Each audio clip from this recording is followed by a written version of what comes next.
Call the meeting to order for Wicomico County Council Legislative Session 2024-01 for January 2nd, 2024. Those who'd like to stand and join us in the Lord's Prayer and Pledge of Allegiance, please do. Father, who art in heaven, hallowed be thy name. Thy kingdom come, thy will be done, on earth as it is in heaven. Give us this day our daily bread, and forgive us our trespasses, as we forgive those who trespass against us. And lead us not into temptation, but deliver us from evil. For thine is the kingdom, the power, and the glory forever. Amen. Allegiance to the flag of the United States of America, and to the republic for which it stands, one nation, under God, indivisible, with liberty and justice for all.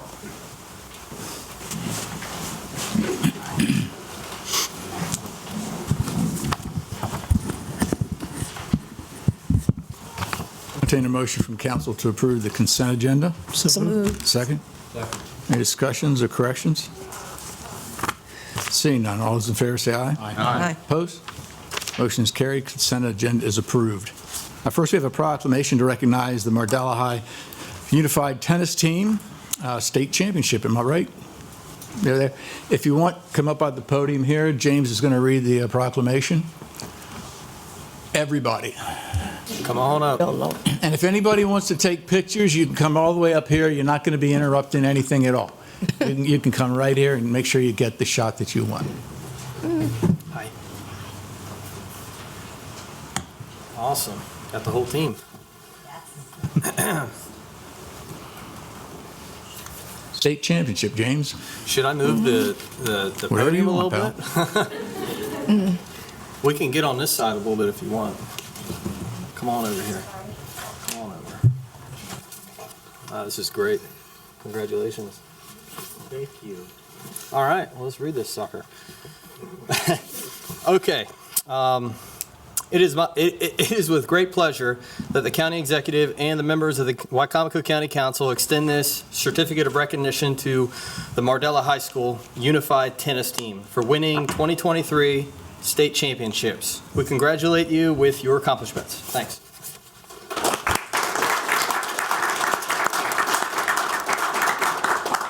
I think we should probably get in a line so we can get a picture.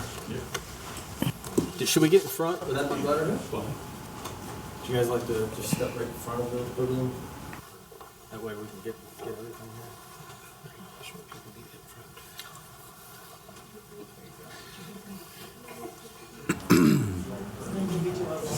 Thank you. All right. No, you're fine. You're fine. Not tired. All right. Here you go. My face is right there. Can you see everyone? Mind the way? You're good.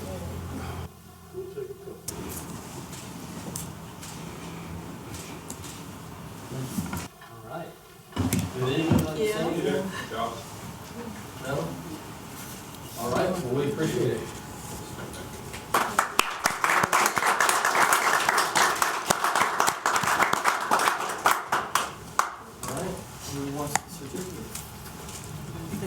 There you go. Thank you so much. Thank you all. Thank you.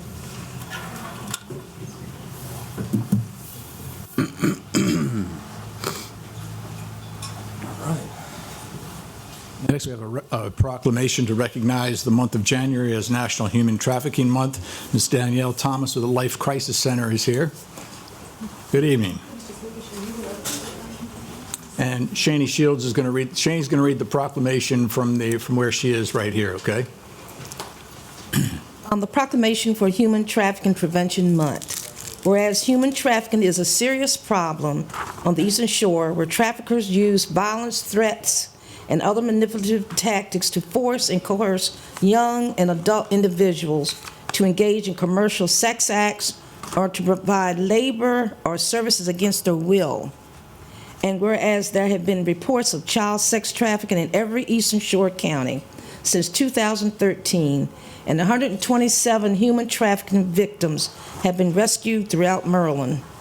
And whereas the Eastern Shore Human Trafficking Task Force is engaged in actions by encouraging and promoting awareness and prevention of human trafficking And whereas January is Human Trafficking Prevention Month, which recognizes that human trafficking consistently occurs throughout the United States and emphasizes the need to focus on prevention, prosecution, partnerships, and support for the survivors.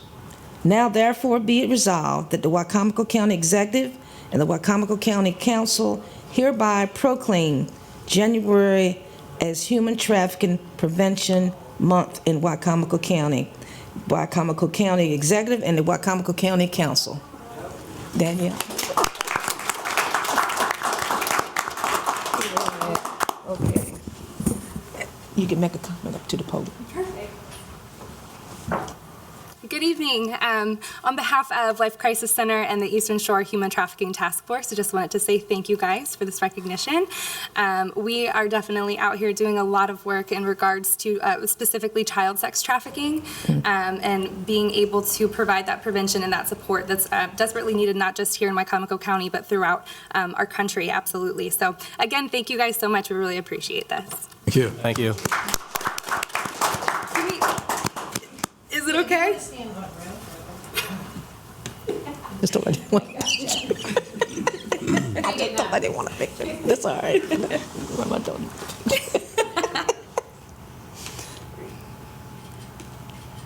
Thank you so much. Thank you.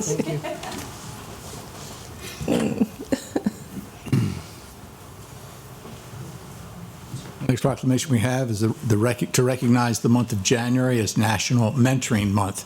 We have Ms. Kiana Bermudez and Jeff Kearney with the Mentor Maryland, D.C. organization. It's being presented by Councilman Josh Hastings.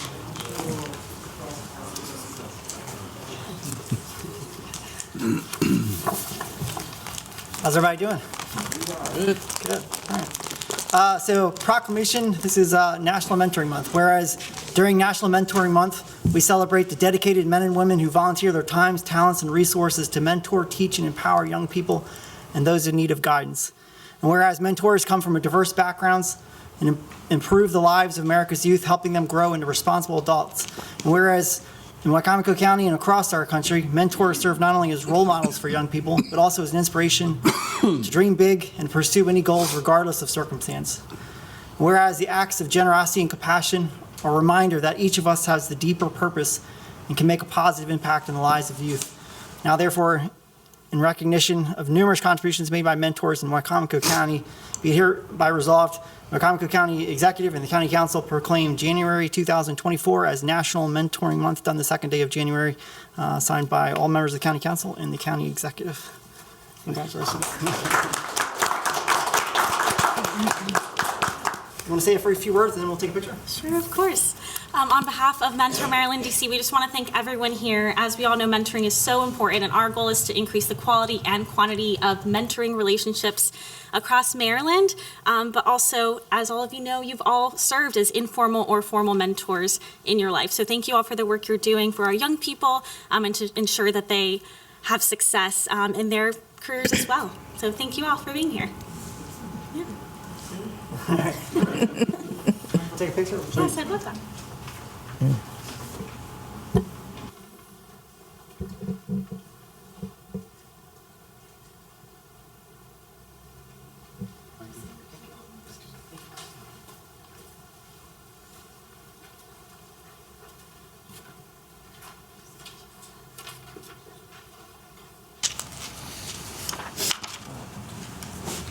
Good evening, Ms. Hurley. Good evening. How are you? Good. Good evening, Mr. President, council members, ladies and gentlemen. At least once a year in the council office, we like to do some cross-training. So, Mr. President, with your permission, I'll have Mrs. Lynn Ingold read the agenda items this evening. All right, great. Thank you very much. Ms. Ingold? Good evening. The first item on the agenda tonight is a public hearing on the purchase of real property known as 1401 Mount Herman Road, Salisbury, Maryland, for use of the Wicomico County Health Department at a purchase price of $3,650,000. A public hearing notice was posted on the county's website and published in the local newspaper for each of the public hearings this evening. Mr. Bunky Luffman, Director of Administration, is here if there are any questions, and John McClellan with Sperry Van Ness has a presentation. Okay. Good evening. How's everyone? What we'll do is we'll do a brief overview for the public before we do the public hearing. In case anything that you might say, we'll call someone to maybe want to make a comment. Yes. We appreciate if you could introduce yourselves, please, starting with the left. Matthew, thank you. Matthew McConaughey, I'm the health officer for Wicomico County. John McClellan with SVN Miller Commercial Real Estate. Okay. Julie Giordano, County Executive. Bunky Luffman, Director of Administration. Thank you. Whoever would like to begin. Can we just go ahead? Yeah. Okay. All right, so good evening. Wanted to come to you before you tonight and give the public an opportunity to hear more about the proposed purchase of the Verizon building on 1401 Mount Herman Road. I've got a few pictures. Many of you have seen them if you've been in Salisbury for any amount of time. Anybody driving by has seen the property, although you may notice recently the Verizon picture sign is gone. Now the remnants of Bell Atlantic is underneath the, I think it says Bell et al. Somebody forgot the Atlantic. I don't know what happened, but anyway, so you've got the property located on Route 50, visibility east and west on Route 50, 5.6 acres total, and a 34,000 square foot building. You can see the outline of the proposed, or the property that is actually under contract with the county at this point. The building and the parking lots surrounding it comprise about 250 parking spaces, 34,000 square foot building, and there's an additional 3 separately deeded parcels, which could be used for expansion or ultimately could be sold off if that was ever the decision of the council. As I mentioned, it's 34,000 square feet on 2 levels, full elevator access, multiple stairs, multiple entrances, could allow for separate functions. Steel and concrete construction. The building has this kind of a unique feature for this area, duplicate data feeds, one from Mount Herman Road, one from Route 50. So should there ever be a failure of one feed, the building would not lose internet service. New 2020 HVAC system. Roof is approximately 7 years old. We have had it inspected. I'll touch on that in a few minutes. There's an on-site generator size to permit ongoing operations. Served by city water and sewer. The contract price at $3,650,000 is $108 a square foot. Our recent experience would tell you that new construction would be somewhere between $250 and $300 a square foot, plus the cost of land. Construction has really escalated, as you all know, last couple of years. The building was built custom for Bell Atlantic in 1989. Actually, it was built for the Chesapeake and C&P Telephone Company. This thing is not. Can you all hear me? Further, if you stay back further, it works better, John. Okay. Just move it back further. Yes. That better? It's fine. Okay, thank you. So the building, it also has 260 parking spaces. Verizon has vacated the building, or has largely vacated the building. You may recall when we were there, the building was full of cubicles and other office equipment. Once the train started and they decided to move the cubicles, there was no stopping them.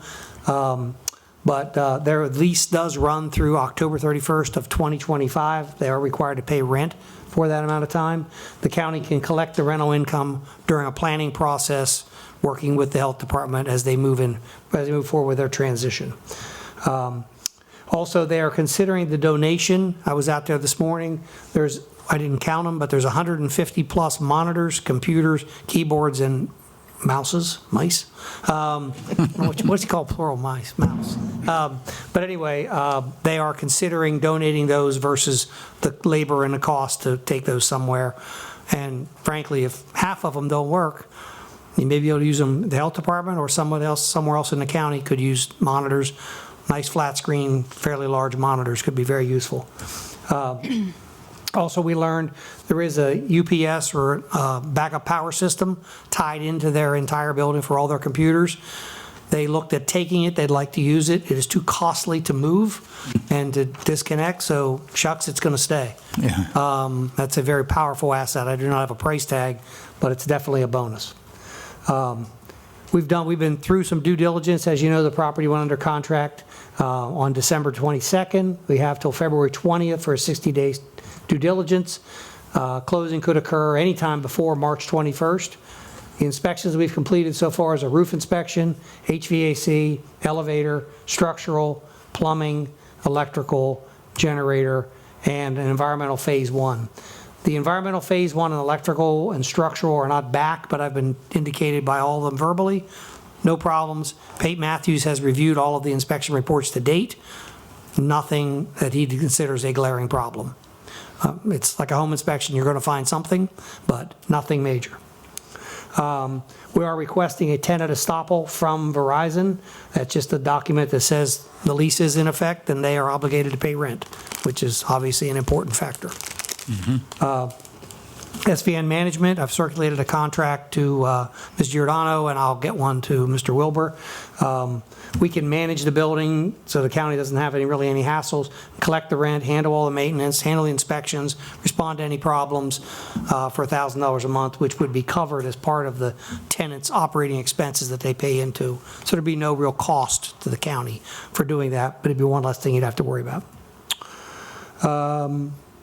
The Hurdle Building, do you want me to go into that, John, at this point? You can briefly touch on it if you like. One of the discussions, of course, is if they vacate the Hurdle Building, what we would do with that. We have inspected the property initially. We're preparing a comprehensive analysis and marketing proposal for the council to review at a future date. We'll list the property in a widespread marketing campaign to create competition, avoid any appearances of impropriety or dealing with one person.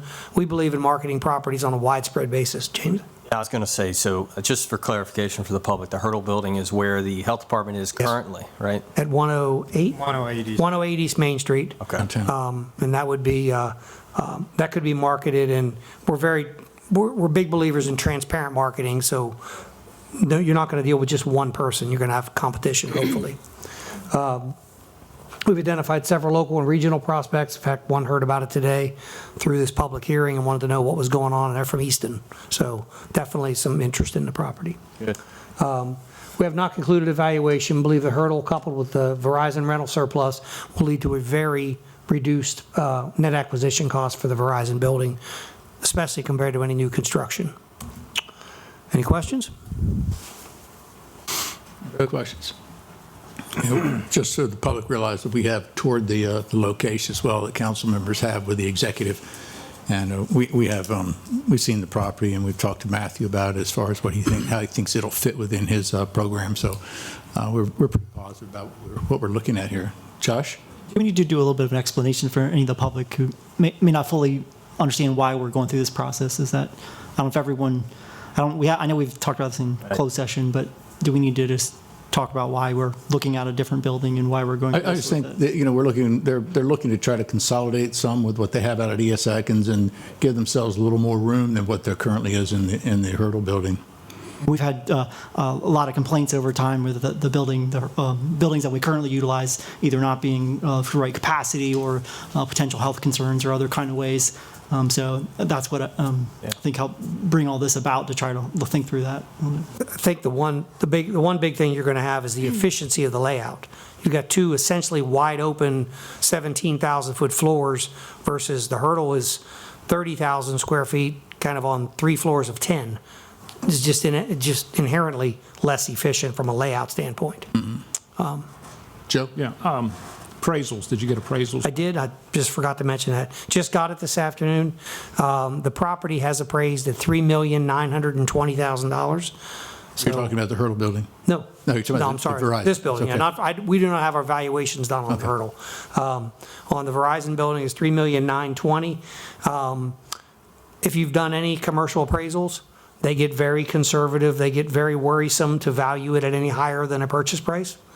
It's kind of the history of banking, and if you remember 15 years ago when appraisals were kind of crazy and it led to an economic collapse because appraisals were overstated. So the one thing that is not factored into the appraisal is what I'll call there should be some rental surplus. Operating expenses are paid at a fixed rate and not reconciled, which more than cover the cost of cost of the operating costs. And as a result, the county should see a surplus, especially for an unoccupied building. You don't have to clean it. You don't have to, even if it snows, you're not going to plow all 260 spaces. You're going to plow a fire truck access to the doors, typically like that. If it snows. If it snows, yes. This might be a question for the executive's office or Matthew. How about retrofitting? So it's, what's any estimate on the cost of that to, in other words, to make it ready for employees?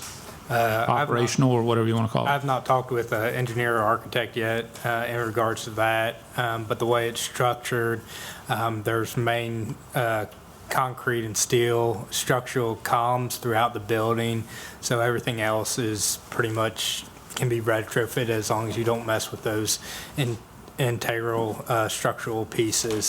So it should be easily retrofitted, be it with temporary walls, cubicle spaces, or with drywall fittings and studs. It should be easily completed once we sit down and review about what space is needed and how it will be designed for efficient flow and activity. Desk and office equipment and all that, you don't have any prices on what that's going to be or anything? Mainly, we'd probably be bringing a lot of that equipment from our current facilities, so we already have that in place. Wouldn't really try to, all new when we have what's good for us now. Off the, John, you say we're going to get rent from from Verizon. So when you take that off of the purchase price, what's our price going to be? I had that in my prior folder.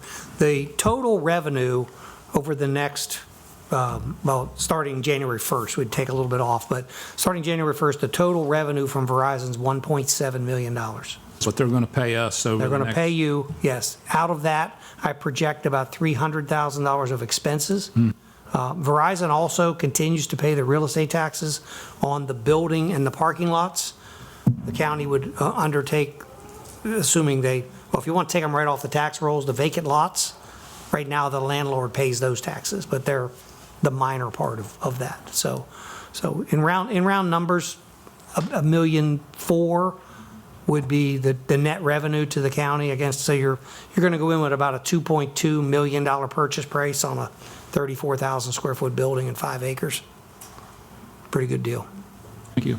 Ask a question? James? Yeah, so I just wanted to not ask a question, but kind of state the parking situation. So we're going to have how many 260 parking spots? And we need, that many downtown right now, so we're going to save a lot of money in parking, just parking alone, and alleviate some of the parking issues that we have downtown right now, so.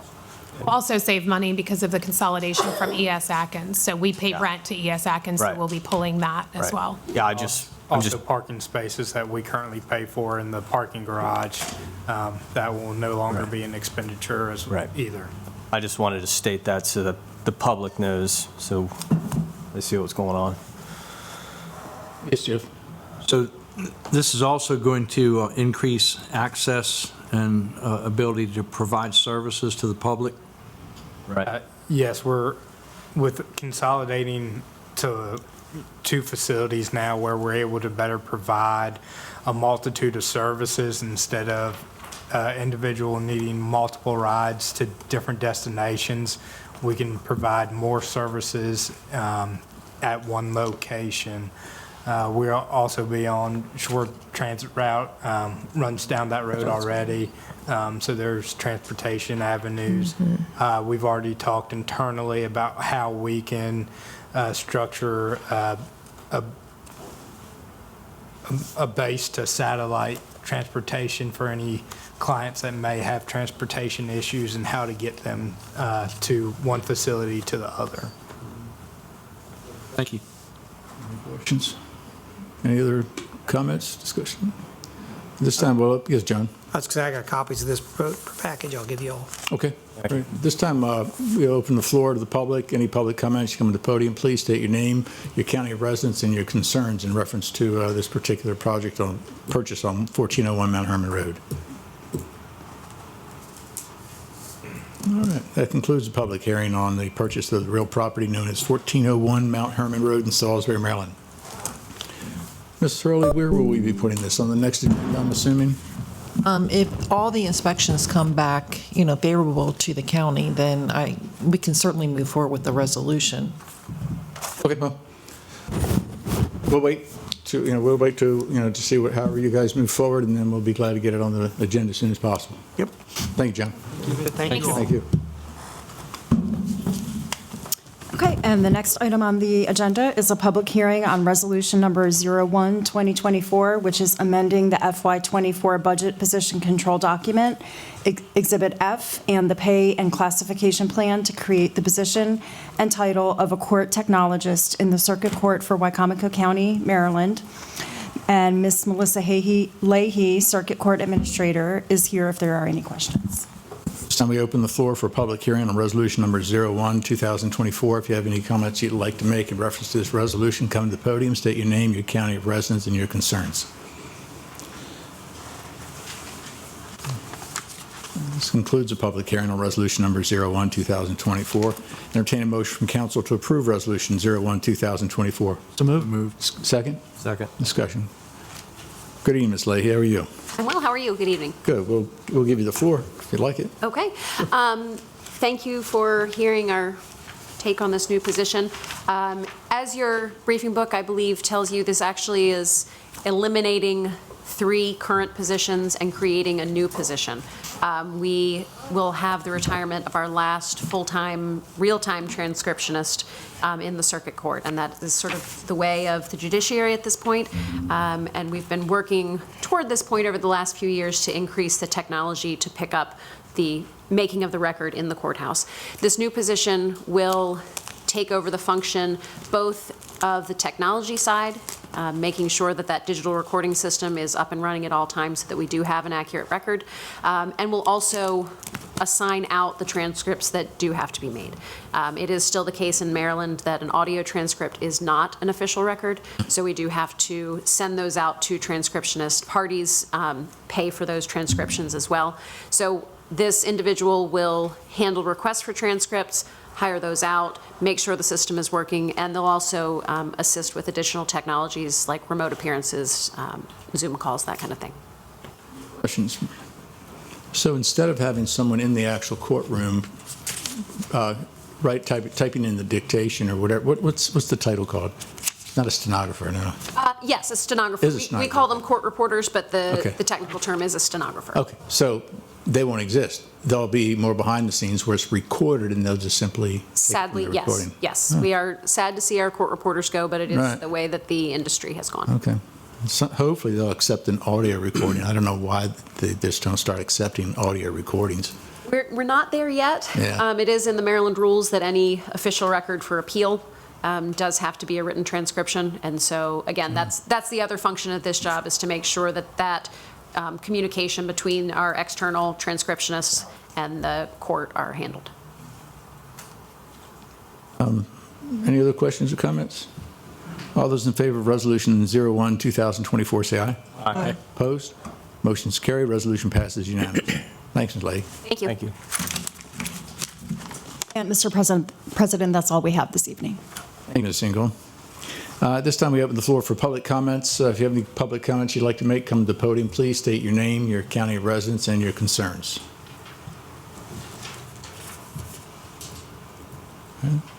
This concludes public comments. Council comments. Also, New Year. James?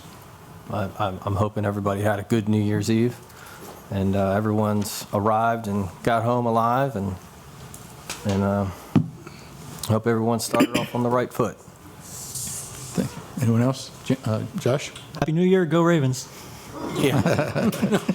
Yeah, you say that, huh? Anyone else? I just want to wish everybody a Happy New Year. Yeah, it's, I think 4 of us just finished our first year, and we're still here. We're still here. Yeah, man. Yeah. So, all good. Happy New Year. I just hope that people will show more love, kindness, and respect, and do away with hate this year coming. And I think if people do that, this would be a better place to live. That's all I have to say. Agree with you on that, Shani. No kidding. Any other comments? Joe? I just want to say Happy New Year also. Thank you. This time I entertain a motion to adjourn from legislation session to go into open work sessions followed by closed work sessions pursuant to the general provisions articles section 3-305B1 and 8 as follows: to discuss a personnel matter pertaining to the Deputy Director of Public Works to protect the privacy of the individual, consult with staff, consultants, or other individuals about pending or potential litigation to protect the county's legal position, to discuss a personnel matter pertaining to independent legal counsel to protect the privacy of the individual, to discuss a personnel matter involving a performance evaluation to, again, protect the privacy of the individual, and a closed administrative session pursuant to the general provisions, Article Section 3-104, to discuss internal auditor projects. So motion. So moved. Second? Second. All those in favor? Aye. Opposed? The legislative session is adjourned. First item on the open work session is a capital improvement program. And Recreation and Parks and Tourism and Civic Center. Good evening.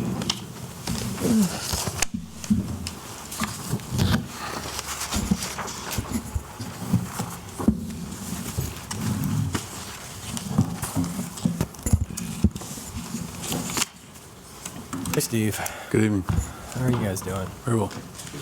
Just so the public knows, if you could introduce yourself for those who are watching on PAC 14. Sure. Steve Miller, Director of Recreation, Parks, and Tourism. Chuck Russo, Deputy Director, Recreation, Parks, Tourism. Katie Rouse, Deputy Director, Recreation, Parks, Tourism, and the Civic Center. You have in front of you our fiscal year 25 to 29 CIP plan, and we're happy to answer any questions that you have. Okay.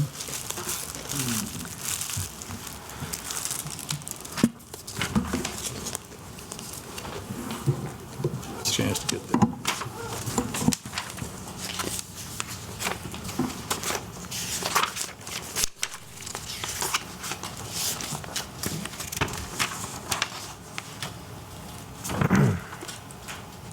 Anybody have any questions? Yeah, where are we on the boat ramp for Pirates Wharf? So we've applied for funding for Phase 2, which includes the boat ramp. So we hope to hear about that federal funding source probably in March. And then we would be in the permitting process. So we've reinitiated that permitting process. So I think realistically, we're probably looking at calendar year 25 to actually see it. I think it'd be a push to get the permits and get all that done in this coming annual year. So, but I think calendar year 25 hopefully is when we see it. Okay. Another question, for capital improvements, so we have a lot of baseball fields in the county, and you've heard it, and I just don't know what the county thinks about investing money in some of these other fields that we already have, to retrofit them to allow other sports, maybe like lacrosse or soccer or any other sport, just because I don't know what the uses of all these fields are. If we have a field already, it would be nice to see if we can't, get some lights up so we can allow, get people to play other sports, because we have a lot of baseball fields. I don't know if anyone's gone in that direction. Yeah, we've done that on a number of occasions where prior to Harmon Field, we converted some tennis courts to pickleball courts, and then of course we renovated Harmon for that type of use. And so we're always trying to look at how facilities are being used, and that evolves over time. And as that changes, we're certainly willing to change with that. And then we've also got some projects in here that are new projects that could address some needs as well. But is there something specific as far as a need that you had in mind, or just in general? It was just kind of in general. Okay, just kind of in general. No, we're very open to that. If facilities aren't being used to their fullest capacity, if there's other uses, we'd certainly be open to that. Okay. Any other questions from anybody? Jeff? Go ahead, Josh. I was just going to bring up the question. I know I don't know where things landed as far as, I know there was like 5 months ago, a little bit of questions about Cove Road and what was happening down that way, I guess, what is the latest on that? And forgive my ignorance because I haven't been paying attention, it's not my area, but I know enough folks that go down and utilize it that they will be asking me, so. Sure. So there's a couple things that happened at Cove Road and Roaring Point. One was the shoreline restoration projects where we had the breakwater systems that were installed. So those are actually installed and are functioning. We're working with MDE on the plantings. That was one of the areas that we heard quite a bit from the public. And we're working with MDE on trying to relocate those plantings to be more out of the way of where the public typically is on the beach and more on the dune areas. So that's a work in progress. As far as the expansion, we purchased the adjacent properties at Cove Road. So now we're working with both FEMA and MDE to figure out what is it that we can physically do as we develop those properties and kind of make the two into one contiguous property. So that's a work in progress right now, but that's going on as we speak. So hopefully over the next year, we'll get a better sense of what we're able to do, and then we'll have a design plan and bid it out and so on. But does that answer your question? Okay. Thank you. Very good. I had two questions, but Josh took my first one. Thanks, Josh. The Mason-Dixon Sports Complex, the $4 million for that, what, is there a timeline or? So I think we've put it in for 25 as far as in that CIP, and I know there's other meetings to happen as far as how that gets prioritized. So we're working with the state delegation to see if the state funding can be there, because I think that will be really the thing that propels this. So it all depends on that. I think if we can get state funding, I think that can accelerate and happen sooner than later. If not, then I think it'll be a slower road. So I hope soon, but it's all based on funding. Katie, I don't know if you want to fill in on that, or Julie. Yeah, it's number 2 on our list. So number 1 was the hangar at the airport for 14.3 in the governor's budget. And then I sat with him and went over it with the Chair of Appropriations as well on both sides, and the Budget Secretary. So Mason-Dixon is number 2. Delegate Anderton is spearheading that as well on appropriations. Thank you. Mr. James. Yes, so 2 things. You have the Nanticoke Harbor improvements, and then you have the Cedar Hill Marine Park restoration. What's going to entail with the, what are we spending our money on for those 2 projects? So the majority of the money on both of those is actually waterway improvement funding, and that is for dredging, the engineering. So you have the Cedar Hill. Right now, we have done the Nanticoke Harbor engineering for the dredging, and then we'll do the actual Nanticoke Harbor dredging itself. And then in fiscal year 25, we'll do engineering for the Cedar Hill dredging, and then we'll do the Cedar Hill dredging scheduled for fiscal year 26. So that's that part of it. And then there's also some county money. What that is going to go into is some improvements around the harbor. We've over the last few months, we've started to get even more in touch with those residents out there about their needs and what they're looking for. So we're just looking at like replacing boards with like a better type of material that's more slip resistant, that's more will last longer. The wood that's out there, there's, as technology's moved along, there's nicer things you can put out there that will last longer. So working hand in hand with them to do some improvements out there that will really increase use, and then also increase accessibility for other people out there as well. So Are we getting power out to some of the slips? I think That's something we've discussed. Yeah. And particularly at Nanticoke where that doesn't exist. So that's a funding question, but I think that is a need that we've identified as or something that people would want to see. Okay. And we've also looked at, we have a problem sometimes with abandoned boats out there. So depending on how far that funding would go, it would be potentially equipment to allow our staff to be able to remove those abandoned boats, and also potentially a fenced-in storage area for those types of things, for temporary storage, for when we need to remove things out of the water until we can break them down and get rid of them. Awesome. So just things to make that a better space there for everybody that's using it. Okay. Thank you. Yep. Got one more. Joe looks like he has a question. No, you're good? So the escalators at the Civic Center, I remember last year we approved some funding for that. Where are we at on that project? Sure, I can give a quick update. They were completed and passed inspection prior to Salisbury University's commencement. They had to come back and do some repair work and some fixes with the amount of people that were on them, tension, pressure, kind of things with those. The technology is so different than what we had before, but both are operational, working fine through Governor's Challenge. So the company that did the install made the necessary repairs in a timely manner, and at this point, they seem to be functioning perfectly. Thank you. Thank you. Were they the original escalators? Yeah, they were original. Yeah. to Did the we get our building. money's worth out of them? Yeah, I think so. Very much. Good, thank you. Shani, what was that basketball court you were talking about with the fence? Indian Village. No, with the fence. Yeah. I understood why. The lighting. Billie Jean Jackson. Billie Jean Yes. Jackson, they couldn't do it no better than they did. Oh, okay. Because the lighting Gotcha. avoid them from coming back. And I explained it to the people who were questioning it. But I do want to know when in case I'm asked, the basketball court at Indian Village, when is that going to begin? That was moved. That was moved up Yeah. to this year, so that'll be happening this spring. Okay, and then next year, your next budget year, I'd like to see equipment, big equipment, not the little teeny stuff that needs to be in the dump, I call it. It looked like a child would get injured on it. It looks old and worn out. I think the swings are safer, but I think we need to upgrade that. And I don't know how the community can help, to help raise funds for that playground. But I think sometime we may need ownership of it too. And then Emerson Holloway playground, I think you did away with that, correct? It's no equipment or nothing out there. I forget the road it's on. Might have to check with. Powhatan. Yeah, I don't recall that.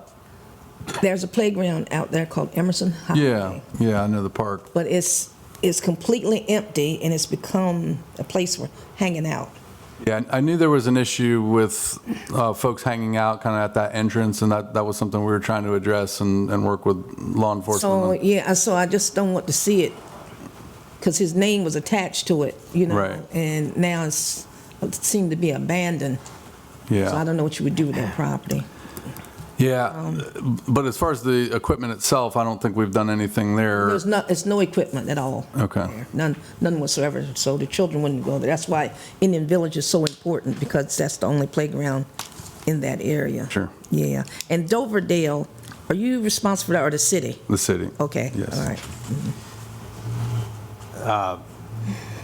I'll just ask, the playground equipment in Powellville, that's happening at Atkins Mill, right? Yes. Just making Yes. sure? Yep. Yes. And I just wanted to state this, that I think I've heard as the West Metro Core property, I'm just going to state this, that there's people that would rather it be farmland. So I don't know, I'm just saying, because there are people that would rather it be farmland. Yeah. And we have a lot of parks, and I know that we have to build something. I just don't know if it has to be as expensive as it is. But anyway, I just wanted to state that. Yep.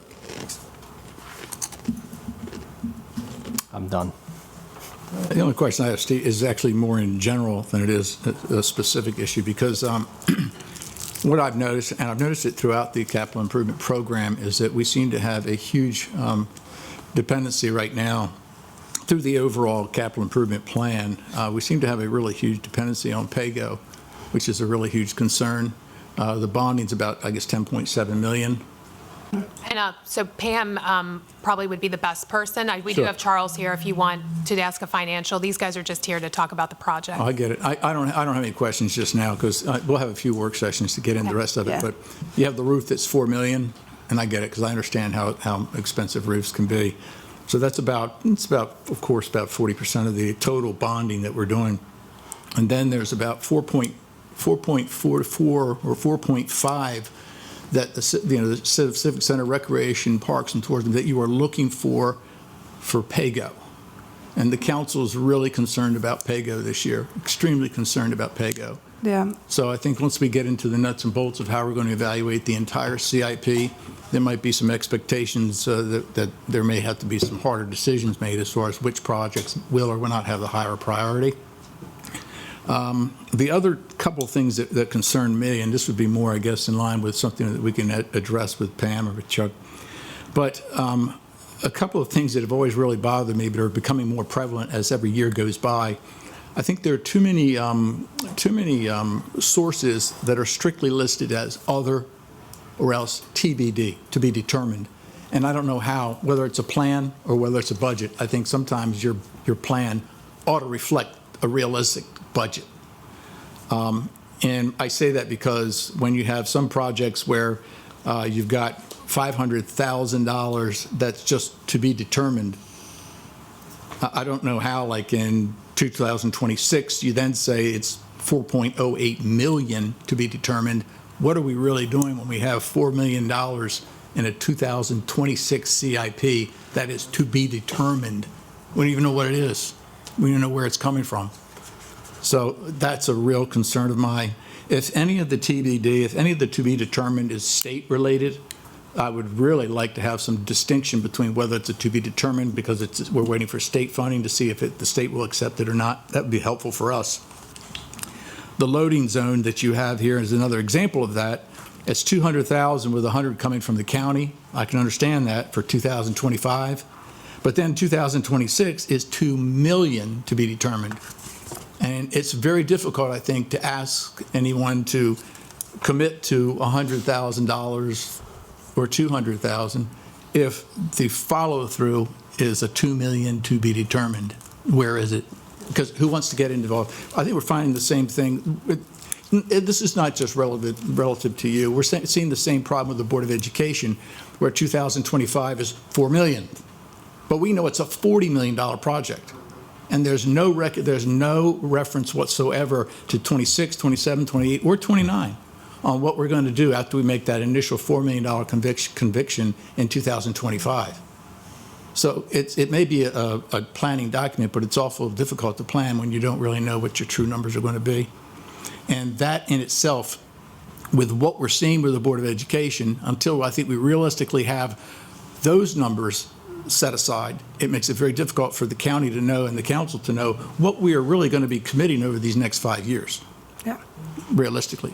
Yeah. So, can I speak from our financial point, just on our financial part? So as far as our PAYGO goes, we do look at our projects very closely to see what we can do, and we have in the past, I feel, done a really good job of leveraging the PAYGO funds as far as matches for grants and things like that.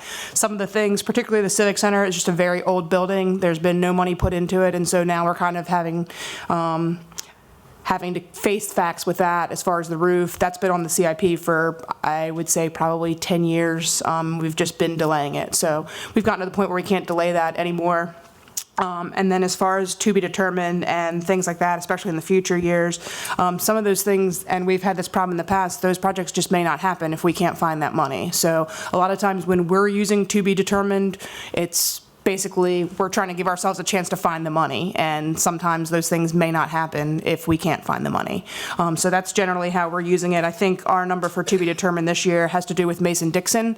There's a lot of players in that as far as the state, the Board of Education, the town of Del Mar, so I think we were leaving ourselves some room there, hoping that we could maybe pull some of those funding sources together. So that's how we use it. I'm sure it's different for every department, but that's kind of just from our point. I won't speak for Pam as far as the county PAYGO.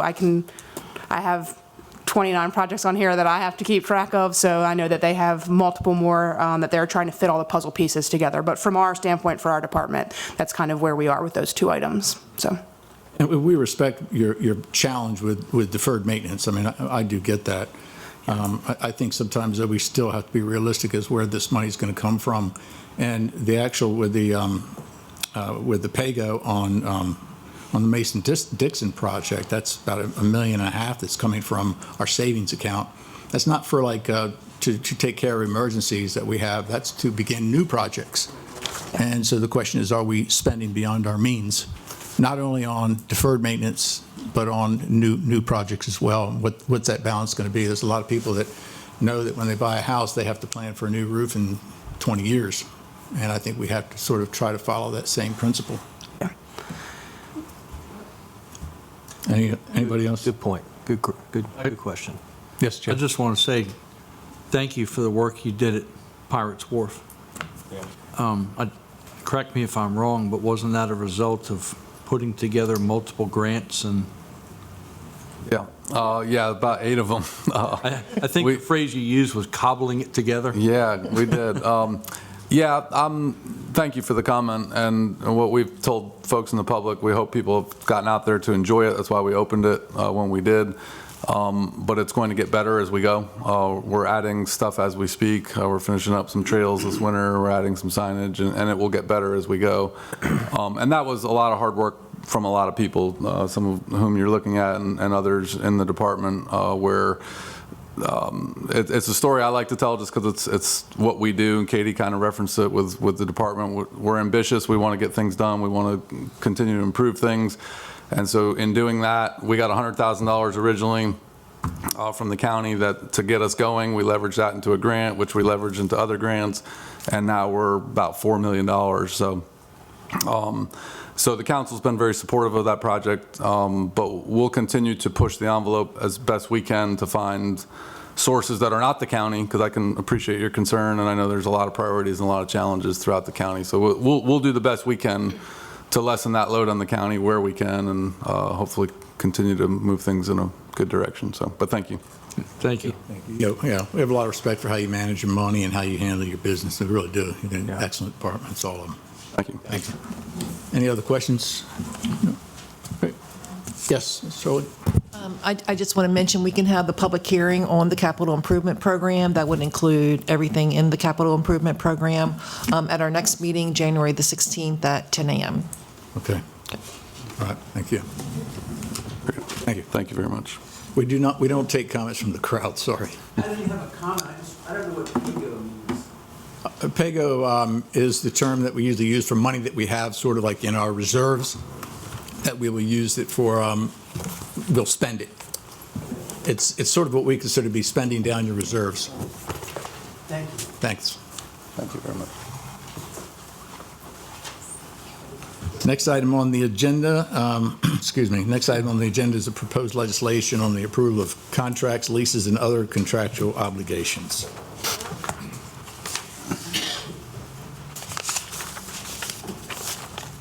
Right here real quick.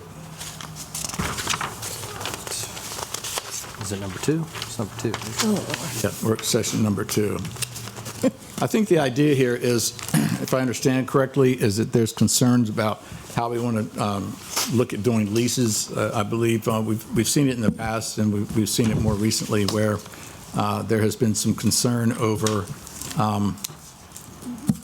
the fact that, as it is today, in order for the council, and in my opinion, for the council and the public to become involved in any type of purchase in Wicomico County or any type of contract or MOU, some of the priorities are that it has to be at least a minimum of 1 year. But we've had it in the past where leases have been put together for a particular building that was done for 11 months. And that was specifically to write the contract, get everything done, and it really never came before the public or this council. That was several years ago. But more recently, with the Jeeps and the quarry issue, we came up with a 364-day contract as opposed to a 365-day contract, which was a year. And the real purpose of that was really to simply get the MOU signed. And I think, in a sense, that sort of ignored what the council's responsibility and the public, giving the public proper input on this project as well. So this is a couple of legislative bills that have been proposed so that we can reduce that number from a year to 6 months, so that anything that's 6 months or more has to come before the council. And we're hoping that it shouldn't hurt, I don't think, the processes that are already in place in Wicomico County. It's just that it's something that will then require more public input and council input in trying to evaluate what's best for the county as a whole and the taxpayers of Wicomico County. Any comments from council members? Yeah, I had a thought. I actually just occurred to me.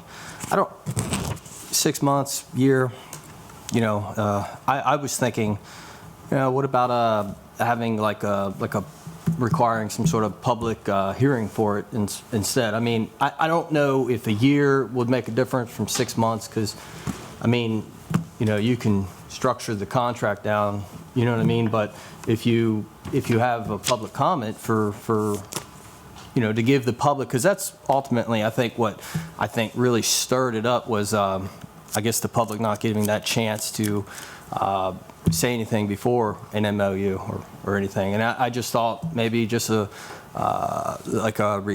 when we just purchased this property, we required we weren't required to, but we thought it was a great idea to have some sort of a public input.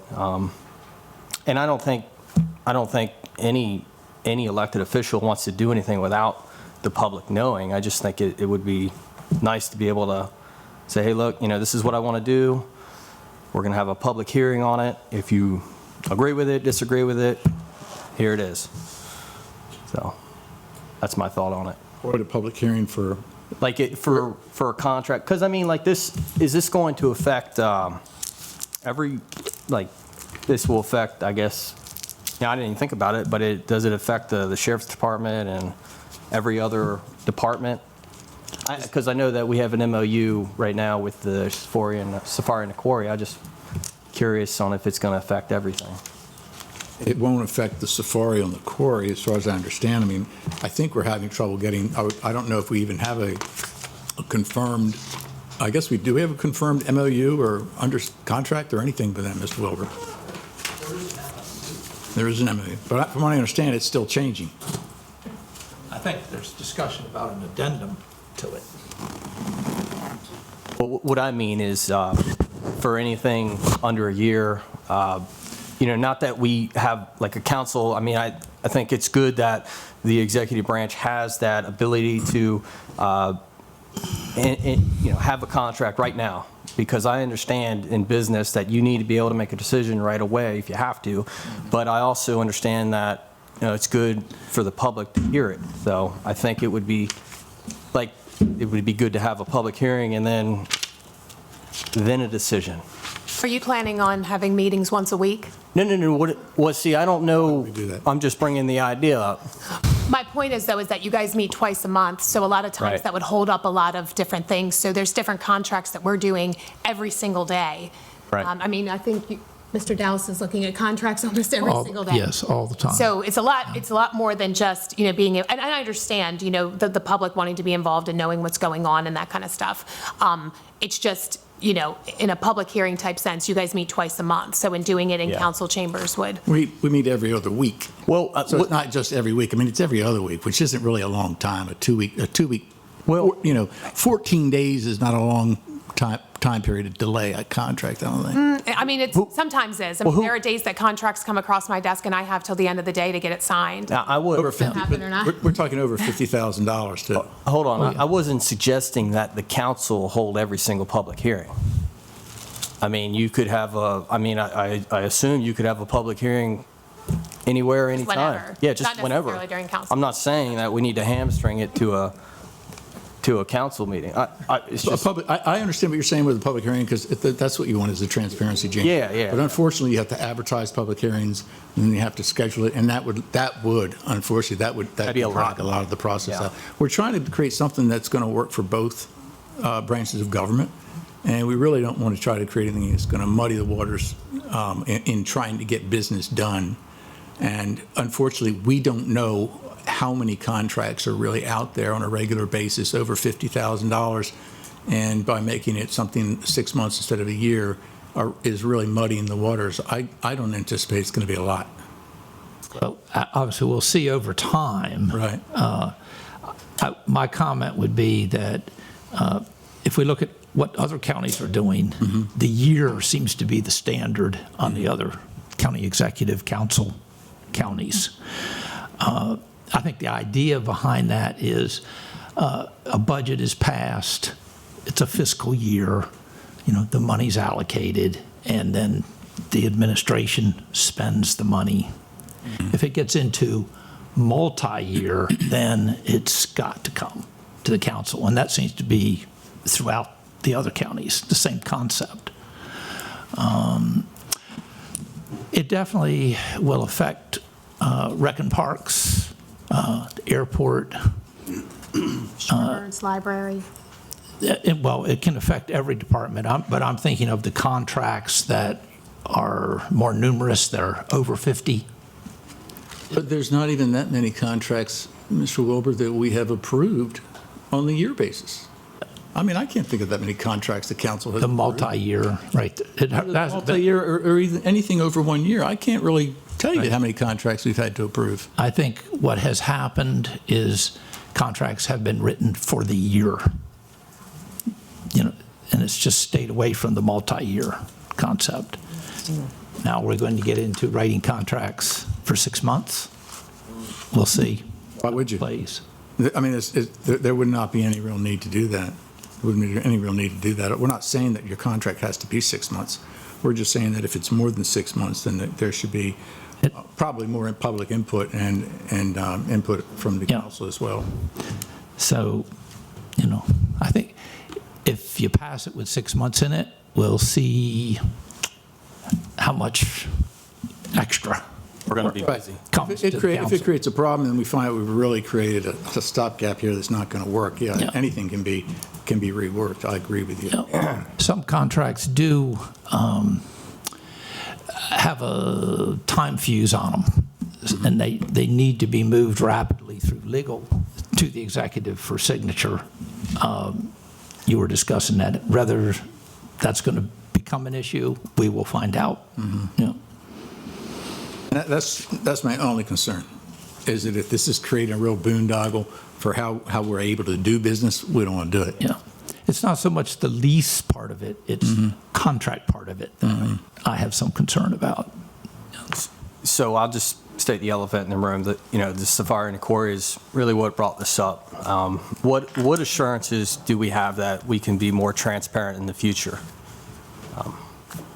Because we don't want to have people come in and upset with us and about not being transparent about an MOU. And I see why it happened. There was a lot of contention back then, and things are hopefully we could turn over a new leaf, new year, new us, and I hope that our relationships as a whole has gotten better. And I agree with Shaney on we need less hate, more love, and I hope going forward that we don't have to do this. We don't have to think about this. Well, and just if and I don't know what sparked this idea. If it was the safari at the quarry, that's fine. It's what I led with. Just so clarification, it's what I led with, that it was safari in the quarry, plus a few years back there was an 11-month lease that we were committed to. Gotcha. That actually cost us a lot of money and was never used except for costing the funds. But go ahead. Right. Well, no, I was just going to say, so safari at the quarry will not potentially ever be a year-long MOU again. So if we were to have a successful event and council felt that it was a successful event, it would probably fall more so underneath the contracts like how people rent the Civic Center. You know what I mean? Like, so if we have monster trucks, the contract is for 2 days for monster trucks. It's not from the day that we sign it, to the day the event is done. I'm going to clarify, the monster trucks is for the Civic Center. Right. Right. Yeah, no, not at Safari at the Court. No, not there. No. So my point is that it probably, right, there's no monster trucks at the quarry. No. No, in the Civic Center. But I'm just using that as an example. So it probably would never go underneath, it wouldn't go as that. I just, as any reactive legislation, there are a lot of questions that have been asked from my department heads, which is why I provided them for you. I was still getting them towards the end of this meeting, or towards the start of this meeting. So I would ask, this is a work session, and they've been sent to you electronically. So just look at them, just things to think about, very similar to what we did with the vehicle legislation. So, just questions on different things, so. Okay. Any other questions or comments? I just want to say I agree with James. Transparency is very important to the public, and that's what a lot of us campaign on. And so anything that is going to affect anybody's peace, quiet, they need to know if it's going to be disturbed. And I think that they shouldn't hear it on Facebook, the newspaper. They should be contacted first, because a lot of people do not look at PAC 14.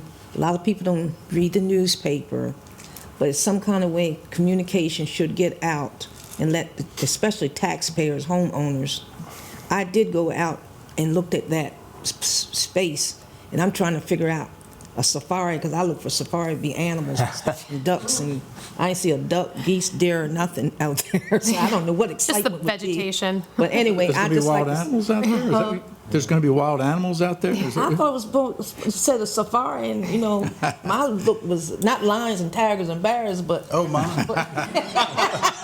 But deer and geese, I didn't see an animal, one, not even a squirrel. But anyway, just the thing we should do is make sure the public knows what's going on. That would save a lot of grief for us and you as an executive. Yeah. No, and I agree. And I think my thought process behind it was when this was brought up or when it was first advertised on Facebook, I believe that was August, September-ish, and the event wasn't happening till May. So it was still 9 months. And knowing that Mr. Hoffman probably would come in, he wanted to come in and do, a presentation. So I think I kind of took it as there's still 9 months. We can kind of work out any problems that we may have. But I hear you. Understood. We're all learning. Yeah. Thank you. The questions or comments? All right. Thank you very much. Appreciate it. Entertained motion to go into closed work session. Second. All those in favor?